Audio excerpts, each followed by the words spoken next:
É, e tinha falado pra vocês que aquelas nuvens era de chuva, aí. Pô, bateu um ventão forte aqui, tipo, não tá chovendo muito. Pra gente que é do Brasil, a gente tá acostumado com. Quer dizer, depende da região do Brasil, né? Mas a maior parte do Brasil a gente sabe quando.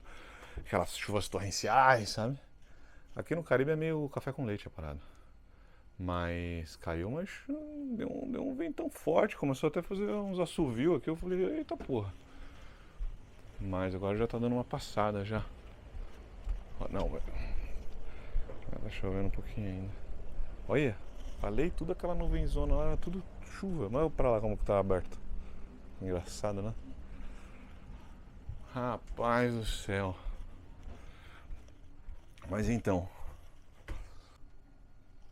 a travessia do Atlântico, ela, na verdade, a travessia de qualquer coisa em um veleiro. Deixa eu colocar vocês sentadinho aqui bonitinho antes. Na verdade, a travessia de qualquer coisa em um veleiro pode ser travessia de um canal, travessia de qualquer coisa, você tem que ter planejamento. Você vai ter que planejar, você vai ter que olhar a condição meteorológica, você vai checar, ver se o barco está certinho. Ah, mas pode ser daqui a ali?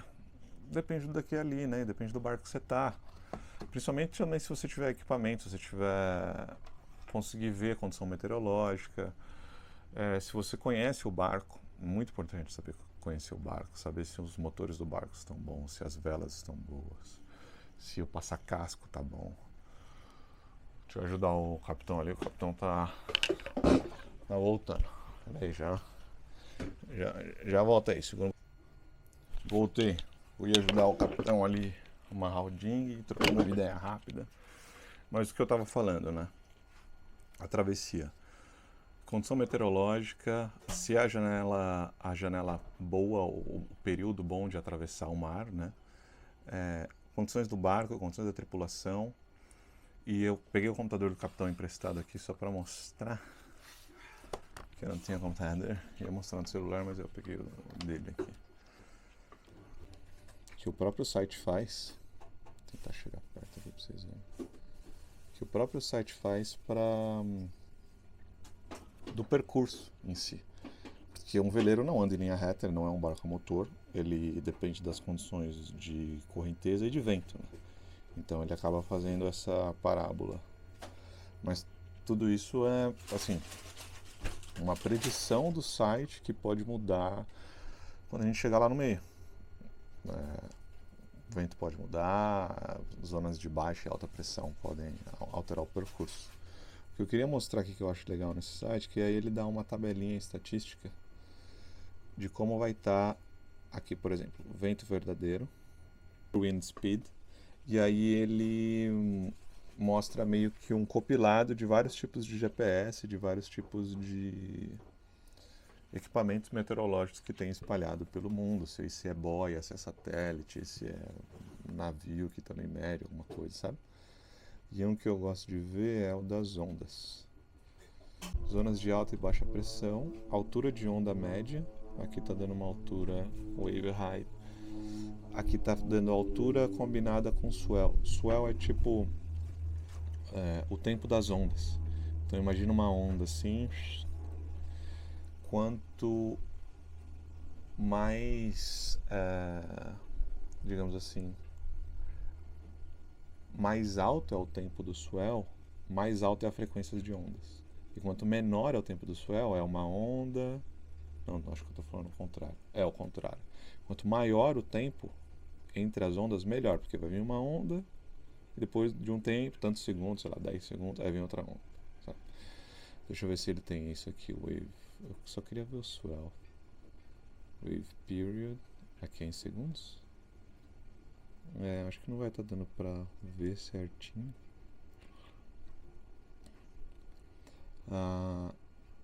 Correnteza em nós, direção, essas coisas não tem muito o que tipo ficar muito, nossa, vai ser assim, porque isso aqui é uma predição, né? Isso aqui pode mudar. Normalmente a gente confia nisso pros próximos poucos dias, 2, 3 dias, e olhe lá, assim, sabe? É mais ou menos um compilado de tudo que a gente faz para olhar, assim como tem carta náutica estática. carta náutica estática a gente olha e ele mostra naquele período, de acordo com estatística, quanto tempo que quanto tempo assim, ó, aquele período é muito comum ter evento sudeste, sudoeste, ter evento norte, ter evento sul. Então, estatisticamente, sempre em maio vai ter um vento específico, sabe? Eu vou colocar uma foto aqui de uma carta náutica, como que ela é, para vocês verem e devolver aqui o computer do capitão. Aí, já aborto.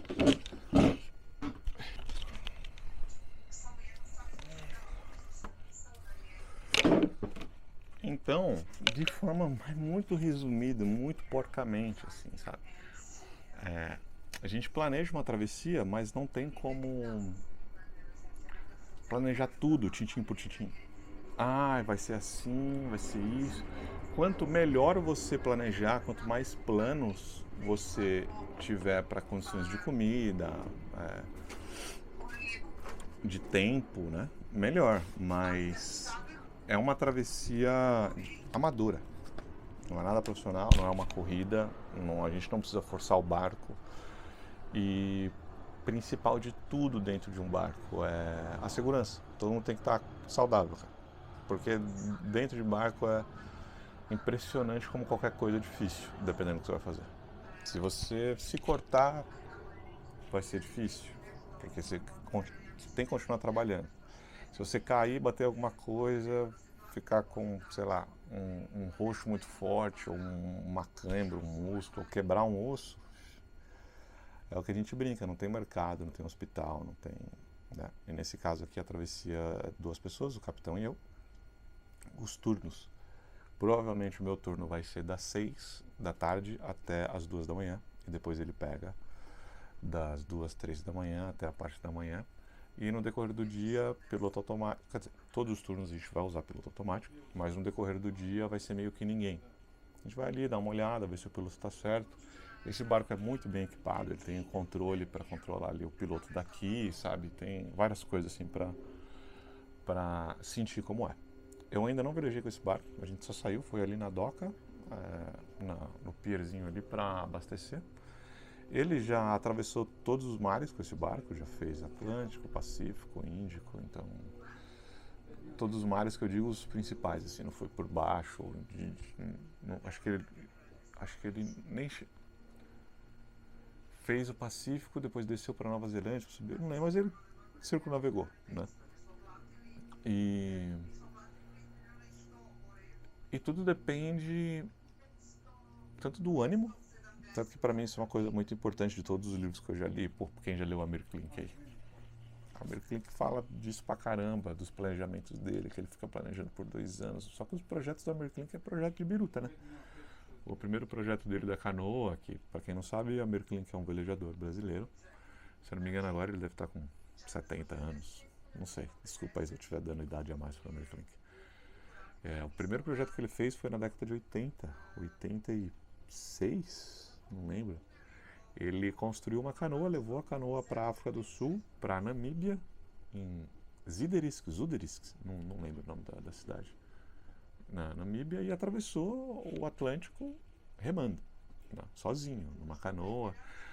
Só para quem tá vendo aí isso não achar que cara, o cara construiu uma canoa, você tá de sacanagem. Era uma canoa muito bem construída, uma canoa que tanto na proa quanto na popa, ele conseguia entrar, fechar a portinha, então se a canoa virasse por onda, não ia entrar água, né? Ele não ia morrer afogado ali, e ele carregava água potável na canoa, e peso também, que eu digo peso de carga, comida, essas coisas, e ficava de um jeito, pensa que a canoa é uma estrutura assim, né? Então todo o peso ficava aqui embaixo. Então se ela virasse, ela desvirava, sabe? Então ele construiu essa canoa com a ajuda de outras pessoas também, mas o projeto era dele, né? E fez muitas outras coisas também. Para quem não conhece, procura aí o Amir Klink, tem uma baita história, tem vários livros super legais de ler, ele escreve bem, eu gosto do jeito que ele escreve. E tem a filha dele também agora, da nova geração, a Tamara, que puta que pariu também. Não vou falar que fez as mesmas coisas que o pai, porque seria diminuir tudo que ela fez. Mas fez coisas foda pra caramba também. Extraordinárias. Atravessou o oceano sozinha, circunnavegou pela passagem noroeste, se não me engano, nordeste, noroeste, que é tipo sobe, costeia os Estados Unidos, Canadá e atravessa lá pro outro lado. Fez com o barco dela, depois conseguiu um outro barco também. Assim, histórias espetaculares. Voltando no papo da travessia, como o capitão ele vem vindo de uma travessia e já está atravessando os mares há um tempinho, o barco está meio que preparado para isso. Apesar de, um grande apesar de, esse não é um barco construído para travessia. Simplesmente não é. Ele é um barco construído para charter. A Lagoon faz barcos para charter. E quando ele comprou esse barco aqui, ele estava me contando esses dias que a Lagoon quer fazer uma entrevista com ele, porque é o único Lagoon catamarã 50 pés que circunnavegou o planeta. O resto só fica costeando, faz temporada caribenha, faz temporada no Mediterrâneo e fica, né? Eu falei, porra, você tem que dar entrevista e tal. Ele falou, cara, não vou dar essa entrevista porque eu acho que eu tenho mais coisa ruim para falar do que coisa boa. Aí por que coisa ruim? Esse barco ele foi construído para charter, então ele quebra, todo barco quebra, mas várias coisinhas nele assim não foram feitas para travessia, sabe? Então tipo, várias coisinhas ele meio que mudou, alterou, foi pegando experiência, foi vendo, mas é um puta barco, um barcaço assim para fazer. E se eu não me engano o oceano que foi mais mexido para ele, que deu mais trabalho, foi o Oceano Índico. Eu estava contando as histórias. E aqui, ó, mostrar, ó, tinha caído uma temporal e agora já abriu. O tempo já abriu de novo. Ali estava tudo escuro, caiu uma chuvinha, uns ventos fortes e aí o tempo abriu. Bom, sobre a travessia é isso.